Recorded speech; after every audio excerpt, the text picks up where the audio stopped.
Welcome to the ESR podcast, or not really sure if this qualifies as a podcast, but interview segment, state of the community address, sort of thing. I'm thinking about doing this probably every 2 weeks and bringing on a different guest every time.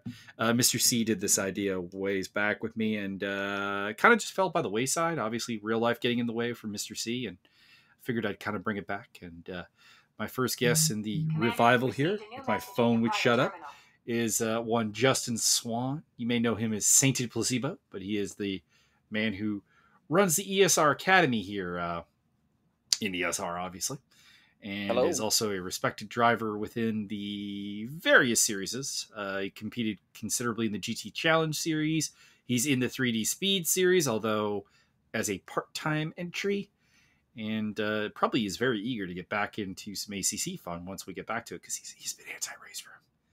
Anyways, welcome to the interview segment here, Justin. Well, hello. Not anti-race room. I'm just, I'm pro future. I'd love to see that game get some favorable updates though.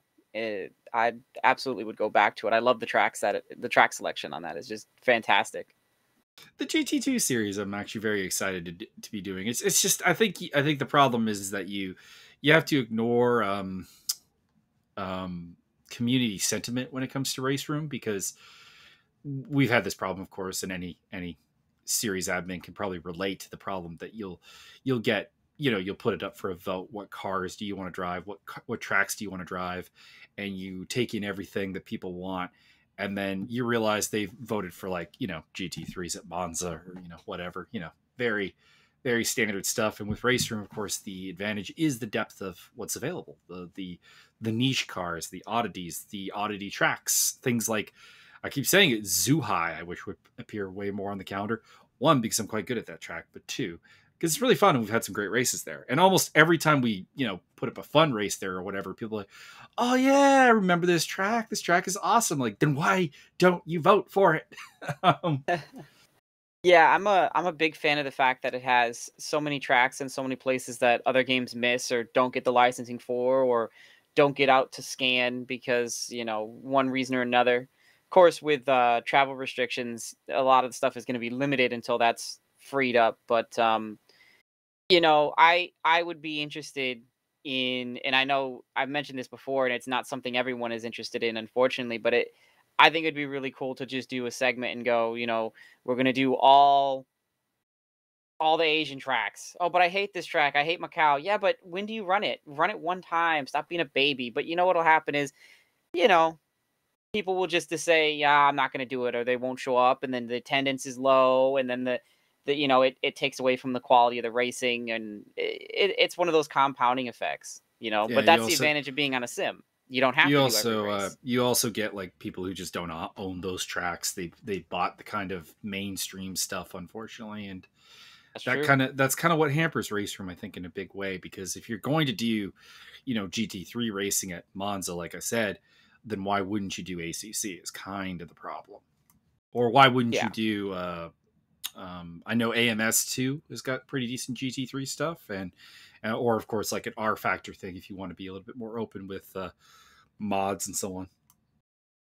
Yeah, and that's kind of where I am with Race Room. If there was something on there, like if either Race Room or maybe a mod for AC or something like that wanted to go in the direction of maybe something open wheeled, which I don't typically do, but if it was just something different that isn't offered by someone who does it better, then I would be absolutely interested in it.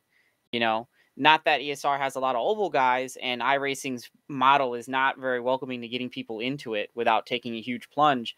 But if there was, say, hey, let's try something oval, of course you're going to want to go iRacing. Like that's the superior model. So you're right. When someone says, well, I want to race GT3s at Monza, why would you do anything other than ACC? Exactly. Anyways, we've kind of slightly bashed on people Race Room for a little bit there. Let's get on to what we're here to do, and that's basically to talk about what ESR is doing right now, and of course specifically what you're doing, because you are of course spearheading the second incarnation of the ESR Academy, which of course I did for a couple of seasons, but unfortunately could never really develop a solid can never really develop what we were looking for, I guess is the way to put it. And of course, you've done an excellent job with it so far. So just take it away. What have you been doing? What have you been enjoying with the academy?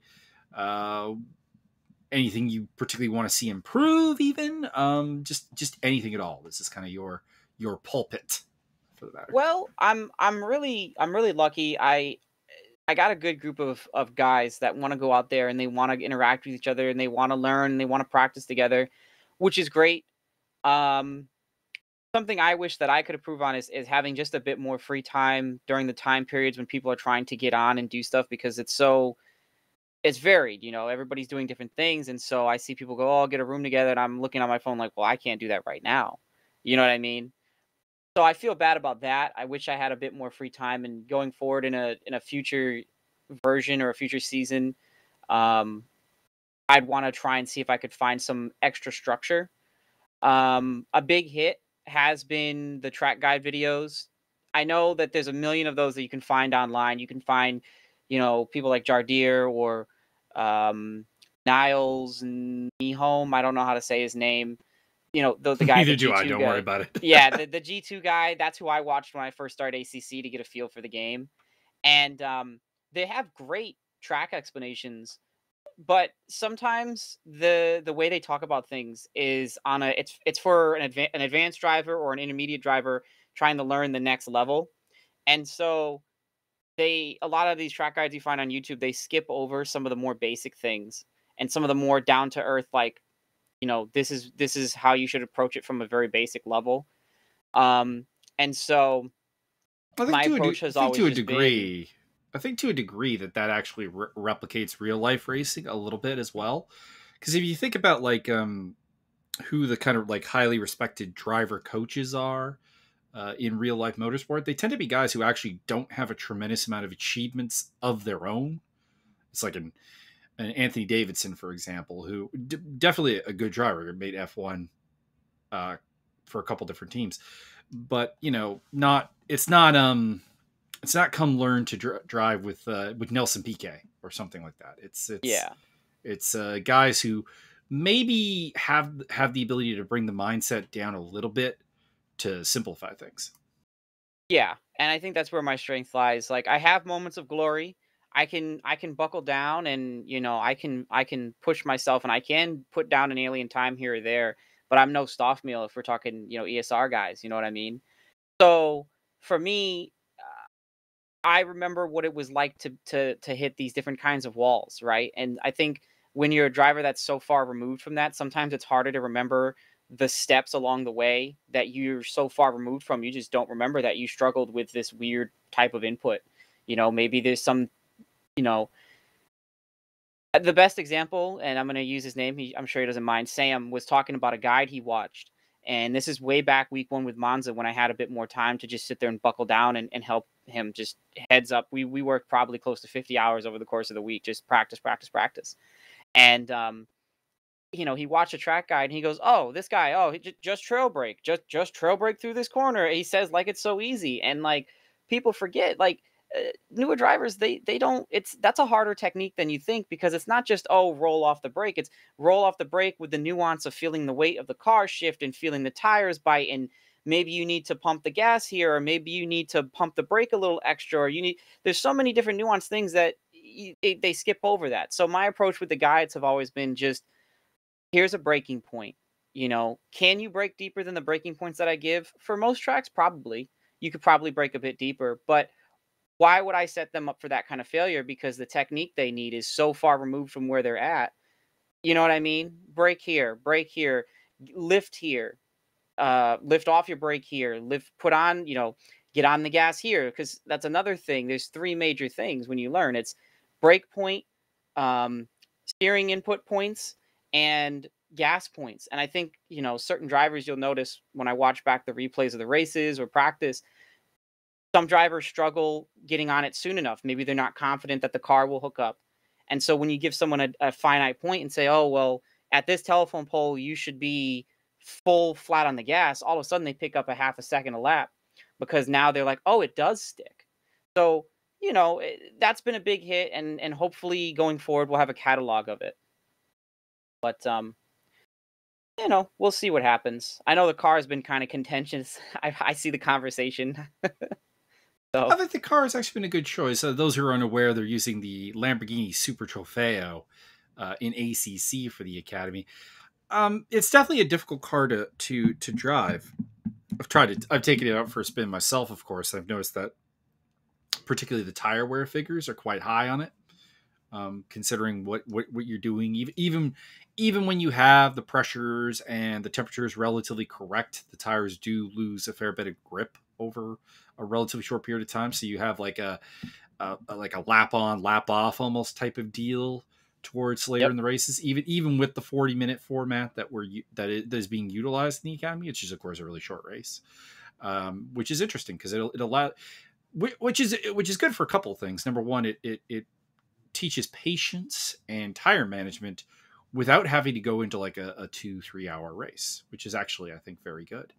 And it also punishes small mistakes, which I think is also very good because it makes you be very self reflective of your driving. And I know that even I was doing some laps, of course, with Rochelle to prep for Zolder because she has a really hard time with that track, and her schedule is weird, so she can't really get help from the traditional sources. But anyways, went out there with her for a while, and I realized like even I learned a few things about like getting around that track just from looking at it from a Super Trofeo as opposed to a more proper GT3 car, and that's incredibly useful. I think it's an excellent choice. Yeah, I think people overlook. Yeah, I've had different comments. Well, people will say something like, "Man, I can't wait to get out of this car and go to a GT3 car. I can take this so much faster in a GT3 car. I can do that." And people forget that the cars are not the same class. A Super Trofeo is heavier and slower overall than a GT3 car. It has more horsepower to make up for the weight. But it's still one of these cars where it doesn't have the same amount of downforce. It doesn't have the same. I would say the brakes are less smooth, if that makes sense. I don't know if you noticed that the car has this weird They're thing. definitely got a clunk to them. Yeah, it's like they don't brake well at all, and then all of a sudden, once you get below about 130 kilometers, they snatch really hard. So it's kind of this weird. It's hard to describe, but I it, the, suspect it might have something to do with. And I've never driven a Super Trofeo in real life. Of course, never driven a Lamborghini period in real life. But I have an inkling suspicion that it's perhaps due to probably a little bit of a less brake technical advancement in the cars, and they require just like that much more heat to really seize up. And obviously, when you're coming down from like on a long straightaway, the brakes have gotten kind of cool because of the air coming through the brake ducts at a rapid pace. And I think it takes. I'd be interested to see if it takes like a certain color to the brakes before they really function. Yeah, I mean, I know that the conventional wisdom for the GT3 cars is that you want them to be just starting to turn back towards like a teal blue as you go into the braking zone, so that when you're full on the brakes and you're getting off the brakes, they should be that green color, which you'd think it'd be the other way around. You want it to be a little bit, you want to be green going into the brake zone, but then that causes overheating.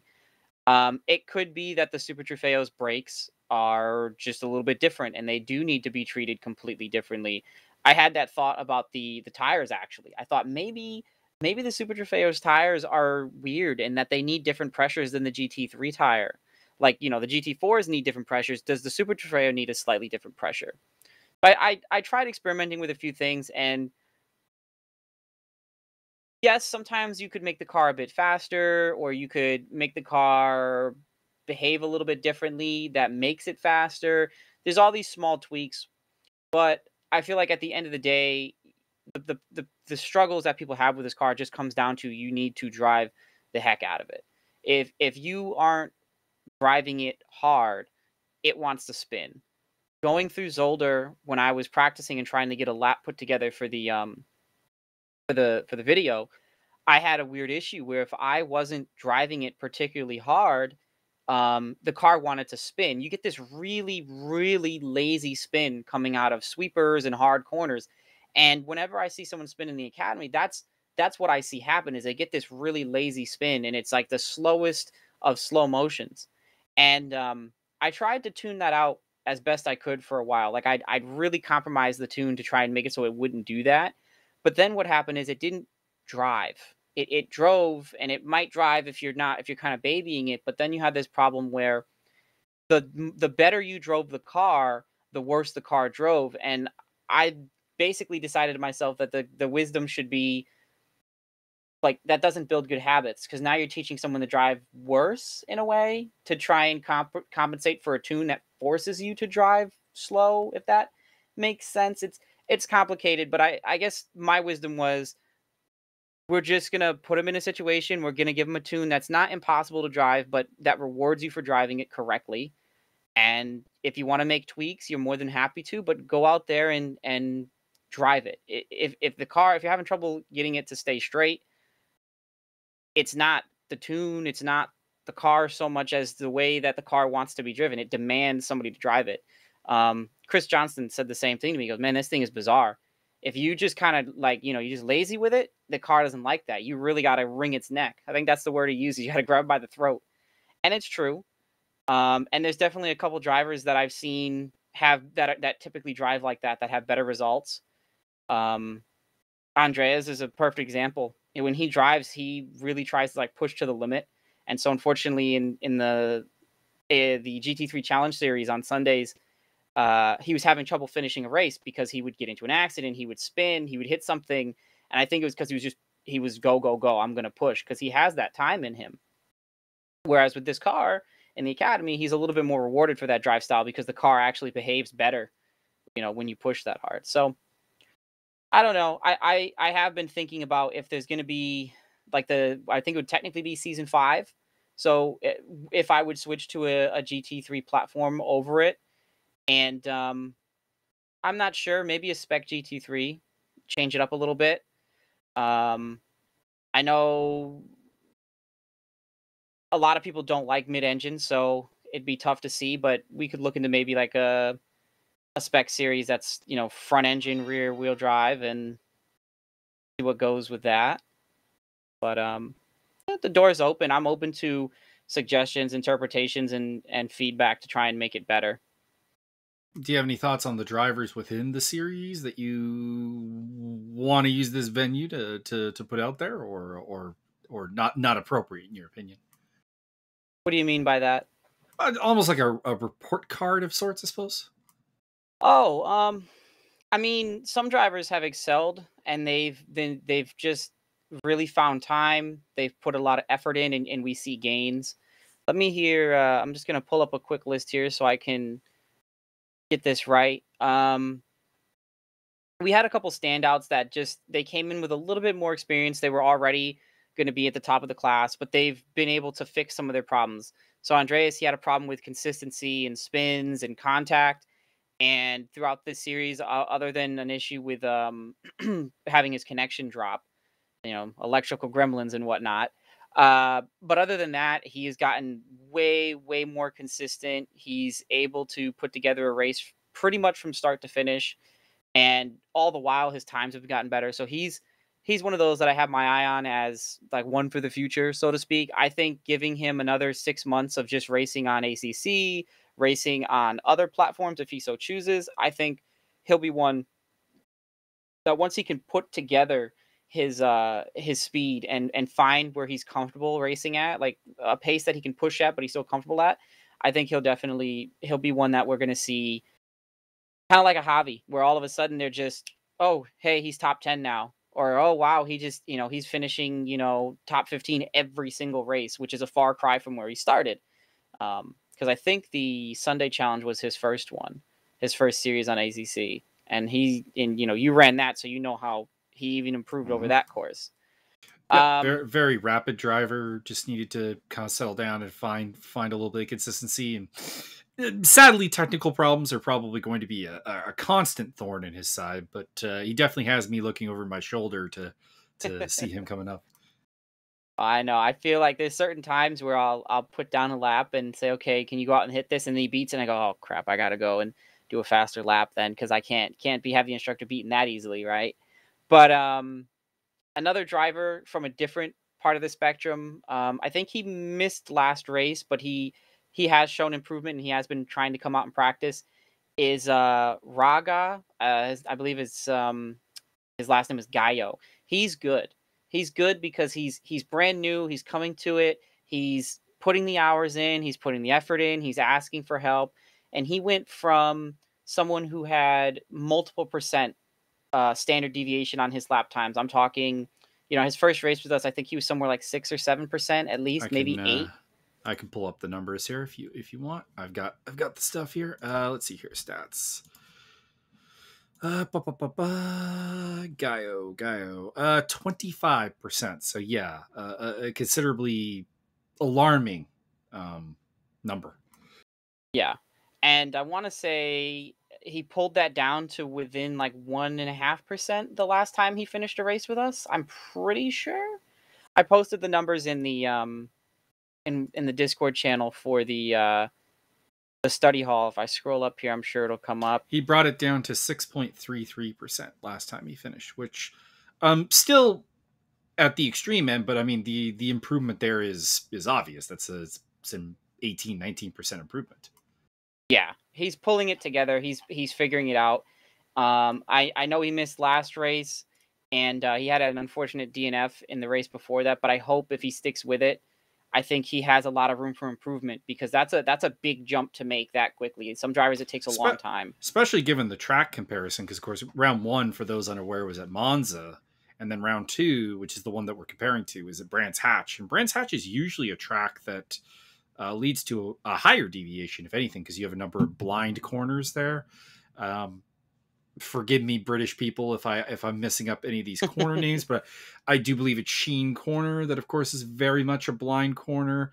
And then you have the interesting camber of corners like Graham Hill Bend, Shirties, as well as the one right before Jim Clark curve, Sterling's, I think, which are easy to end up very offline for. Whereas Monza, of course, people always make fun of it being the super simple track, but ironically, I've seen enough of those people who complain that it's a boring, simple track crash into the wall. So it is what it is. yeah, but it catches you sleeping. But generally one that people are a lot more familiar with. So to go from 25% at Monza to down to 6% at Brands Hatch is, I think that's even a greater progress than even the raw numbers would indicate.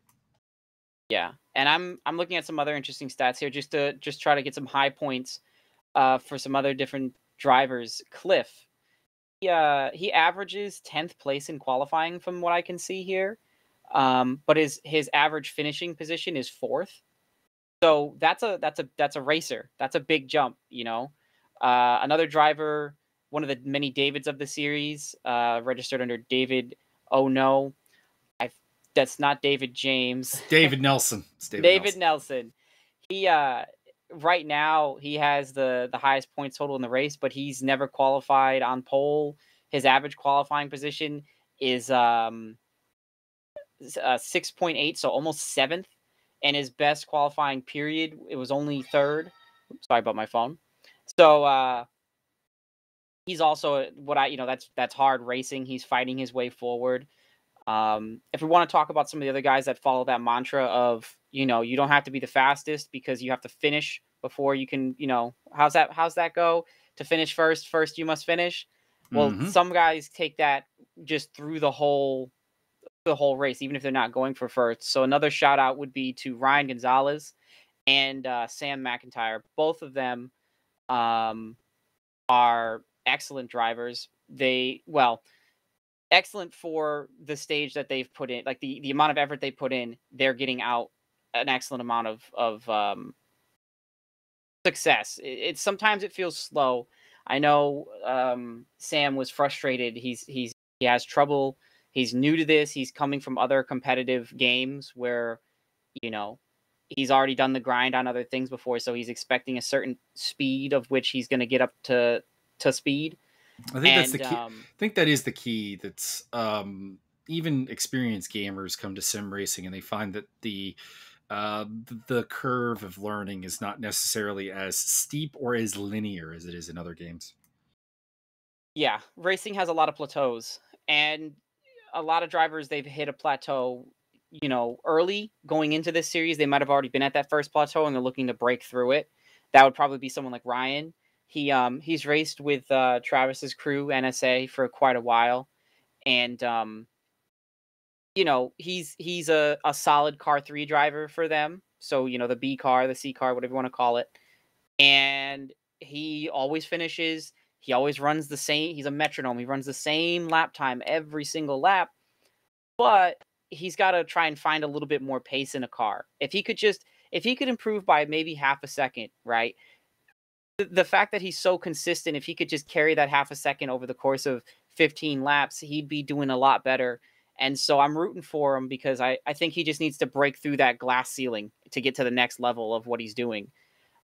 Whereas comparison to Sam's brand new and he keeps finding a new plateau pretty quickly because it's like, okay, new track. So it's like a total reset, right? Mm-hmm. But I think once these drivers that put the time in on this car go back to a GT car or go back to a track on a different series, and if at the end of the season, I said this to a couple guys, if at the end of the season when you're done, go back to Monza and race your Ghost on hot lap or something, right? Like go back and race what you used to be able to do, and you'll just see instantly how much faster you've gotten by virtue of just repetition in time. It will be the case. Every single driver that does the series will be faster at the end of the series. It's just how it goes. Seat time is very important. Mm-hmm. We've done the Academy, of course, in the past, and of course, there's been some tremendous success stories. It's not a guarantee; you got to put the time in, but they're definitely it's definitely a supportive environment that will allow you to learn some things and come up with some better stuff, and also maybe teach some negative habits out of some people. Yeah, I mean the car will bite you if you don't drive it right. So hopefully some of those bad habits are more pronounced, and when they come back to something else, they it's kind of like a slap on the wrist, like don't do that. They'll notice it more, Mm-hmm. or they'll notice they gain time in other things just because those bad habits are gone. And it's hard to break a bad habit. Absolutely. We all have them, and some of us have a exceedingly hard time breaking them after years and years of sim racing. Oh yeah. Not much to talk about in terms of what ESR is up to. Of course, we kicked off the GT2 Redux Championship, which is occurring every Saturday. Our next one's going to be a very interesting race at Suzuka West. We just did Bathurst. So if you're a race room fan and you've not checked that series out, I'd suggest you really do. You can find everything that you need to know about these series on our Discord, but as well as Race App if you go to our community page, as well as, of course, our website. And, of course, if you're not using Race App, where you been? I guess is what it comes down to. So we got that coming up. We've also got the R Factor 2 GT3 Saturday series if you're looking to check that out.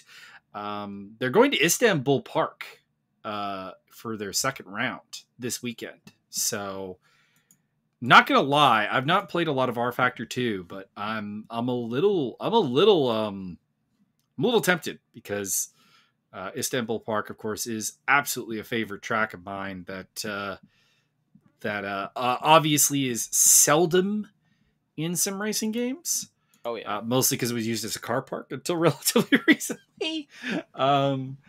But we have that, and of course we have the 3D Speed series coming to you tomorrow from Misano, which is currently the active series. And then November 28th, we do have the season finale of the Enduro multi-class thing with GT3s, GT4s, and Race Room. That's coming to you from Daytona International Speedway. So that's gonna be really fun.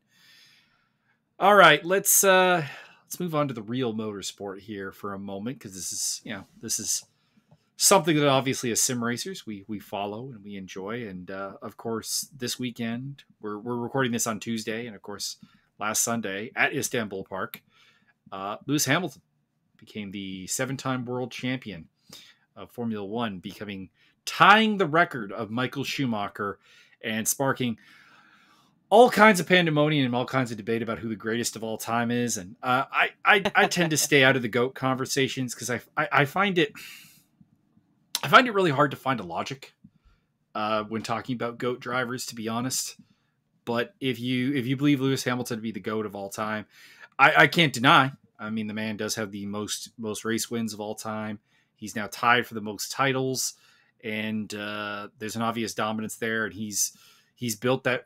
People like to say, oh, best car. He built that Mercedes car until what it is. I mean, him and Nico Rosberg are the drivers that were the backbone of that program, and really made that into the dominant car, much like Michael Schumacher did at Ferrari.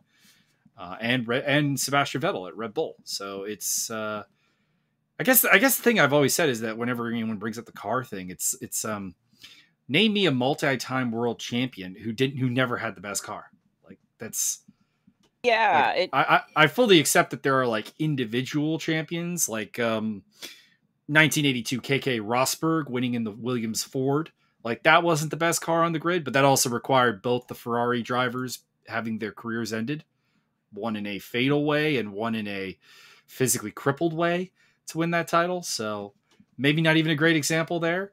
But I was thinking about this the other day, and I couldn't think of a multi-time champion who never benefited from the best car.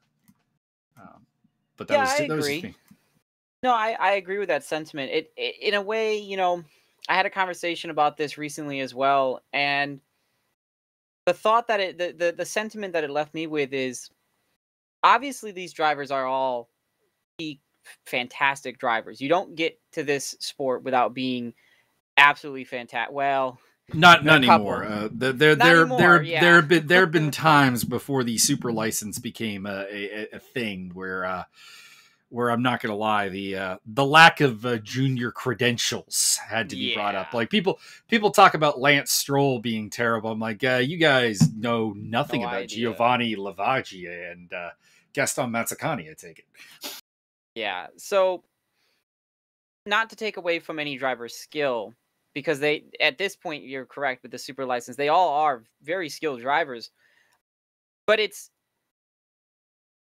tough because you end up in this situation where, in a way, it's true though. The car the car takes away from the accomplishment because F1 is this big pinnacle, and it's because it's unilateral, like it's universal across every champion, right? So it's you can't say that Lewis Hamilton isn't the best ever because he had the best car, because everybody that was in the conversation for the best ever had the best car when they were out there, right? 9 times out of 10. Mm-hmm. So it's not diminishing the accomplishment, but I guess it raises the question is, does it diminish the competition in the sport when engineering is such a huge factor in the sport? In a way, we should probably ask the question, is the engineering design team behind Mercedes the best of all time? Because every era has its own engineers and its own design and its own philosophy, and they're all competing with different sets of rules and all that other stuff, right? There's all different kinds of things going on. But the fact that the Mercedes has been so head and shoulders above everybody else for as long as it has, it raises the question of, well, is it 70% Hamilton, 30% the technical aspect of it? How would we feel? It's tough. It's not a spec series. There's too much R&D that goes into this kind of thing. So as someone who is an outsider looking in at F1, where I watch it, but I'm not heavily invested in it, I always leave with the question of, what if you put someone, could you imagine if all these guys did a mashup and they all had this, all right, you're in the Ferrari today, you're in the Renault today, you're in the Honda today, you're in the, what I mean? It would be pandemonium. And I feel like it would really, maybe not sour things, but it makes, it always is a doubt. And that's just the nature of the sport for me. I mean, about the only thing that you can bring in is like a teammate comparison almost. Like Lewis has beaten. That's fair. Basically every teammate he's ever had, and it's a rogues gallery of killers. I mean, you've got 3 world champions on his teammate list: Fernando Alonso, Jenson Button, and Nico Rosberg. That's a fair one. It's a resume that admittedly even like a Michael Schumacher doesn't really have, because Michael Schumacher only ever had 1 former champion as his teammate. That'd be Nelson Piquet back Yep. in 92, no, 91. And I mean, admittedly, you know, Piquet, 3-time world champion, very strong, but was also kind of at the end of his career, and a lot of people questioned motivation. He was on the back nine. He was doing a Yeah. Raikkonen. I mean, and this is not me trying to take sides here, because I think at the same time, Michael Schumacher is a guy who made some very good drivers look incredibly second class. I mean, the story of Martin Brundle always stands out as Martin was his teammate in 1992 at Benetton. And various officials at Benetton, Pat Simmons, Tom Walkinshaw, Flavio Briatore, have all had the similar story that at the end of 92, they let Brundle go because they thought he was terrible. He had been beaten so badly by Schumacher. But Brundle went on to have a very solid career. They didn't realize what they had in the other car. Yeah, I guess that's right. That's a good point. The teammate comparison is actually a really good point that I didn't even think of. That is a really good measuring stick, because that's the only way you're going to be able to see, you know, how much the engineering doesn't make a difference in that scenario. So that's a good point. I definitely think Hamilton is a good driver, a fantastic driver, best in the world. I don't know if anybody else in that car could have the accomplishments that he has. You know, but it's to put it bluntly, I'm looking forward to the cars changing personally. Oh, for sure. We do definitely, I think, need a changing of the guard at some point here. Some kind of comparison, because the Mercedes this season in particular, with Ferrari struggling as bad as they have. Oh man. And Red Bull going through their own inner turmoil with the second car. Obviously is a tremendous problem. I suppose we should touch on the Red Bull stuff. This will probably be something I asked everyone that comes on to this whole thing. I know Javier Perez Torres is of course a big Sergio Perez booster. Alexander Albon's seat. What are your thoughts?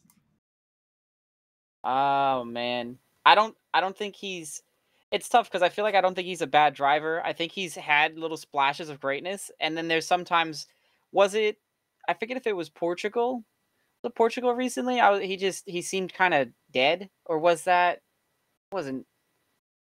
He seems hit or miss. I'm not. I think you're thinking about Nürburgring, which is the one where he had like incidents with both the AlphaTauris. That might be it then. Race. I think that's the one you're thinking of. I don't know. And there was the whole like they retired him just to keep him from. They're like, we've seen enough. Which in reality it was a radiator leak in the car. But although speaking of it, I'm looking at Portugal right now, and I'm seeing that Alex Albon finished in 12th place after starting in 6th. Yeah, I can't remember if there was maybe a justification for that, but that is it's not a good look. That's what I mean. I've seen him. He's got these flashes, but then he's just bad luck Chuck. He recovered well, I think, after. Well, where did he finish at Imola? Not well. Not 15th. well. 15th. See, he had his chance. You know, Verstappen had that blowout, and he should have just. But then nothing.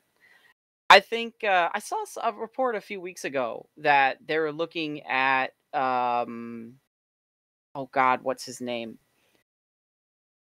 They were looking at the Japanese guy, right? Yeah, I don't think Tsunoda's gonna have the super license points, to be honest, and I would think that Tsunoda would start at AlphaTauri. Now I will say that Tsunoda's an interesting case, because I do actually think he might be a decent fit for the team, because he seems to like to manhandle the car in a manner that is kind of similar to Max Verstappen. That might make him a good fit for the number 2 role to Max, which is of course the thing is it's the.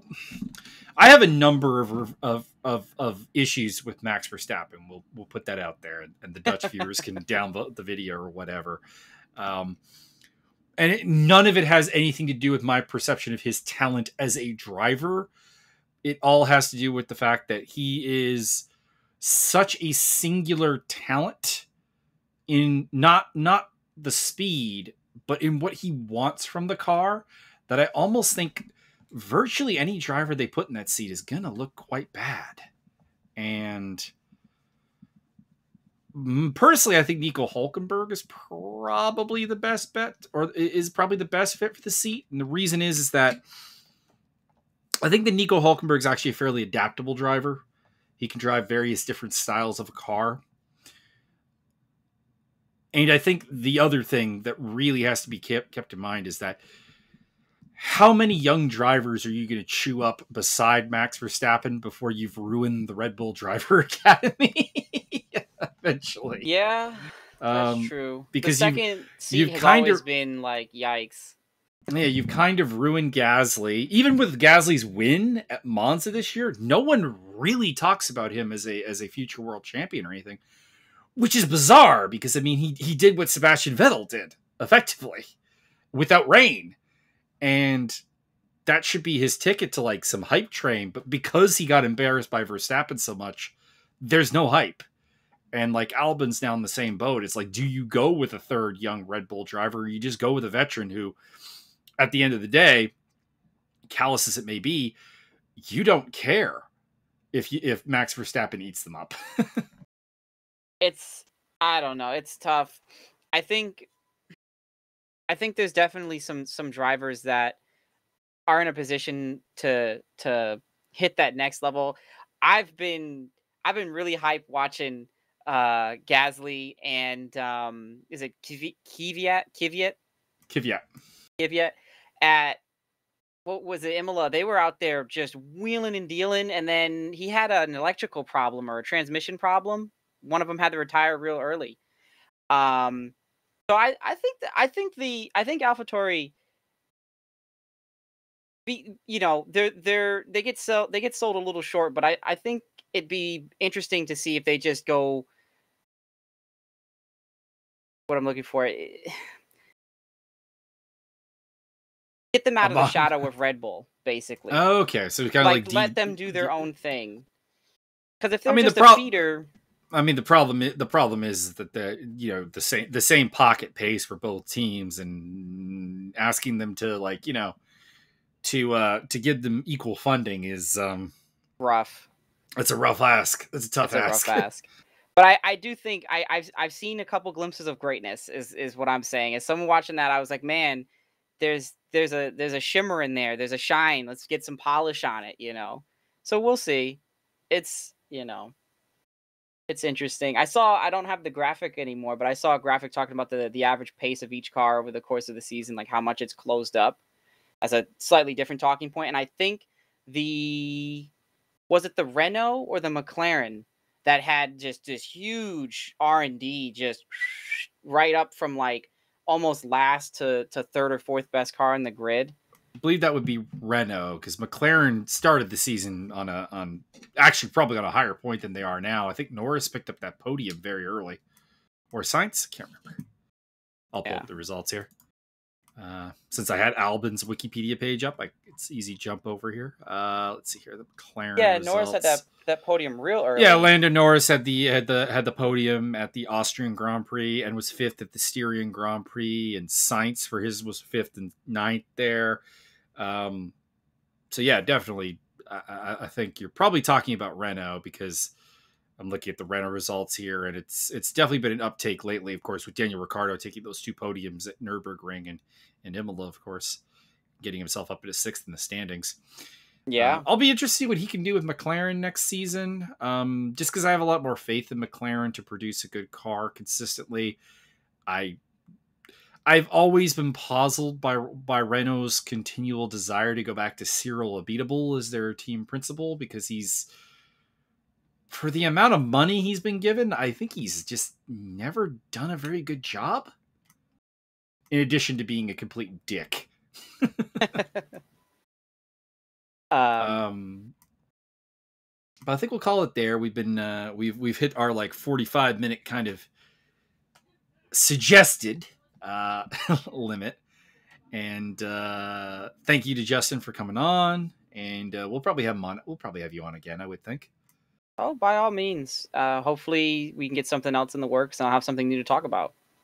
Indeed. And obviously, this is a call out to the ESR drivers, admins, and so on. Anybody is welcome to come on to the show and kind of just shoot the shit about honestly whatever in terms of racing, at least either real life or sim racing. We're good for both. We've of course got the ACC DLC coming up, which probably my next episode will be dedicated to talking about that. Very excited to see Imola as an option, and of course Martin is saying something about getting codes for some of the Academy drivers, so that'll be nice. Very exciting. That was a new development for myself as well. So, 2 new cars, new track. Hopefully, I've said this before, and the rumor mill says that this is the case. That we'll also get Magny Core as part of this this DLC package, but as a retroactive add-on, basically. And I do hope that that is the case because, admittedly, I find myself a little mixed, a little bit excited for any DLC, of course, but also a little bit down because it's like it's just 2 cars that are kind of already in the game in one track. It's it's got that how much do I want to pay for that vibe to it. We'll have to see what the price is. But yeah. Anyways, like I said, thanks to Justin for coming on, and we'll be back in probably 2 weeks' time around this same time, and we'll be talking about that DLC then. So thank you for joining the ESR Racing Corner here, and at some point, hopefully, I'll have some like snazzy like intro and outro music here to throw in. Awesome. Well, thank you for having me. Not a problem. Pleasure.